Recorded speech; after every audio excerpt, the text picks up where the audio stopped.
hello चुप की बोलो हेलो हेलो हेलो बोल की बोले छी अरे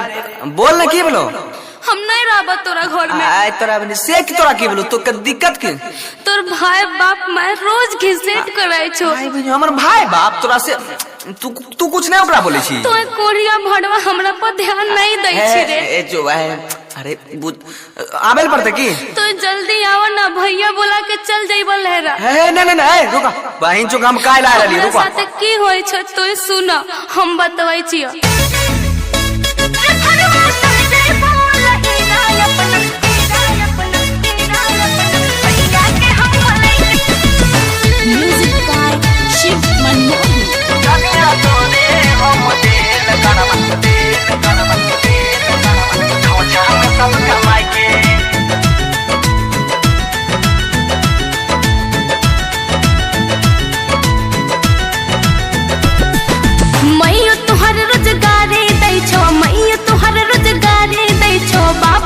गरमाई के हो सैया चल जइबो हो राजा चल जइबो हो सैया चल जइबो लहीरा अपना भैया के हम बोलै के हो सैया चल जइबो लहीरा अपना भैया के हम बोलै के सुनला बुढ़िया के मारा घर से दबारा बुढ़िया के मारा घर से दबारा रहा ढाठ जमाई के हे धनिया तोरे हम करे जा तोरे हम हे रानी तोरे हम देल कड़वा खौछा में सब कमाई के हे धनिया तोरे हम देल कड़वा खौछा में सब कमाई के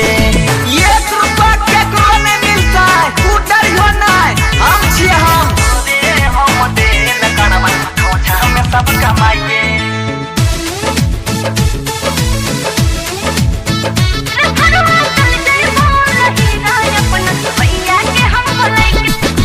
उल्हन दै छ बड़की गोतनिया दिल तना कुछो बाप हो ओकरो लगे छ दिन खराब भ गेल की अलगे होई के खाना बनैब कह देलिया साफ साफ हो किए ना करे सो तनी भावर संतो जब तक हम न अइबा धनिया रही हा चुपे चाप है सब कुछ देख लेबे हम जतना दिक्कत दै छ तोरा परतै ओकरो बाप है बस एक एक भगवान पर आस रखा सब न के करो बोले सुनो सब न के करो बोले सुनो मरबा आग लगाई के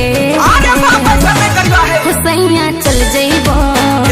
राजा चल जइबी नहीं तो हुसैया चल जइबो लहीरा अपना भैया के हम बोलै के हुसैया चल जइबो लहीरा अपना भैया के हम बोलै के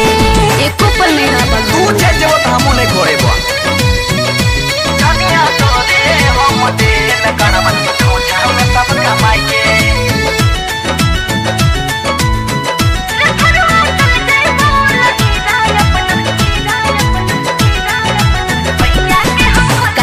खून लाठी लेके हुले रह छोटका हो बेटी चोट के दिल खराब से लगता है वो भैंसुर होई के गारी पट पट दिल का खूब मोटका हो वो पति तो बस तोरा के जामुई लगवेला चिंता ने करी हा सोचने छियै इहे महीना में अइबै हे आब हमरा सहल ले जेतो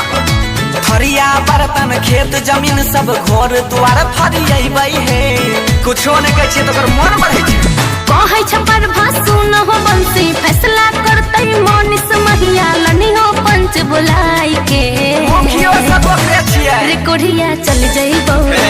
रे मुंसा चल जइबो रे भरुआ चल जइबो